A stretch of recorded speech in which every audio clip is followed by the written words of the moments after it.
Scorpio, Sun, Moon, Rising, and Mercury. This is your Mercury Retrograde forecast. We're looking at the energies of Mercury Retrograde in Virgo, which started on August 23rd. So I'm going to start off with the Astro Dice to get a sense for the overall theme of the reading or of your retrograde experience, and then we're going to get into the tarot.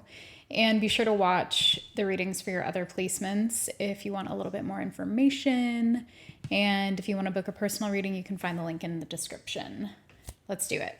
So to start off with the dice, we have Pisces, the North Node, and the 10th house coming up as overall themes for you this retrograde cycle. So it could be that you actually have a North Node in Pisces, or that Pisces is on your 10th house cusp, but it feels like the focus is really prominently on your career, your legacy, and sort of your soul path in this lifetime.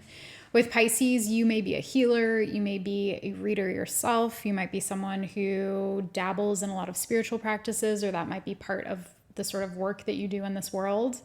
If not, that could be something that you're really evaluating and exploring throughout this retrograde period. And again, it feels like career, or if not career strictly, kind of like your public reputation and your place in society is really emphasized.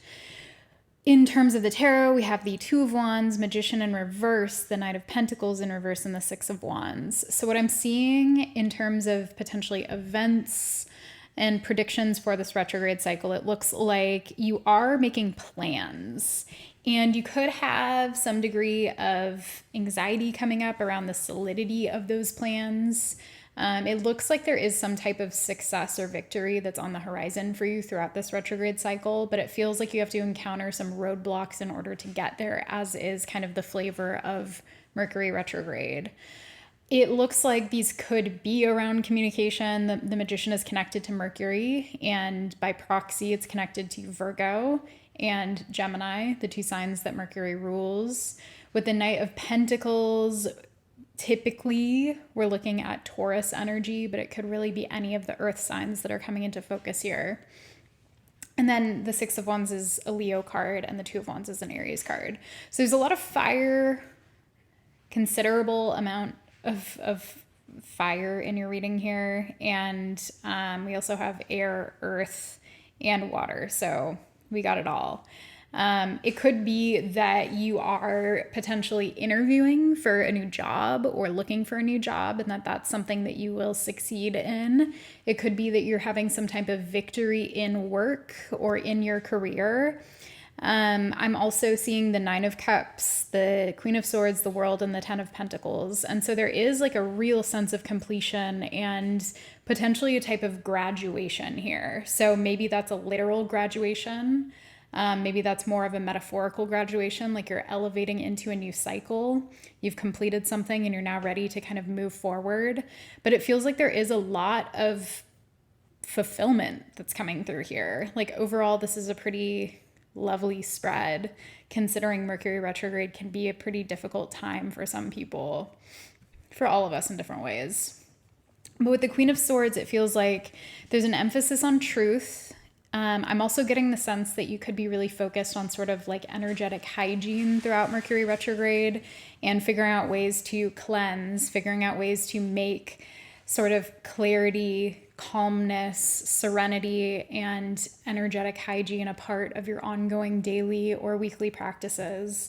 I was compelled to like light incense and do a little bit of cleansing myself before this reading, and to slow down. And I took a break before this. I ate, I tended to my body. And so all of that could be a good practice for you, especially since Mercury retrograde is in Virgo this cycle, an earth sign that is often focused on the body and on health. I already kind of spoke to the World, but with the Ten of Pentacles here, again, the message around legacy comes through loud and clear. So this might be a time when you want to sit down and kind of contemplate, like, what is the legacy that I want to leave behind in this world? What is the legacy that I want to, or the reputation that I want to have? What do I stand for? What are the values that I stand on and stand for? And all of that feels like it's more of an internal process for you, a contemplation that I wouldn't recommend you take action on per se until after Mercury stations direct, which is on September 14th. But now through mid-September, you're really in this phase of contemplation and in this phase where you're chewing on these different aspects of your life and considering how you want to move forward in a way that feels aligned and authentic. All right, if this was valuable, please like, comment, subscribe.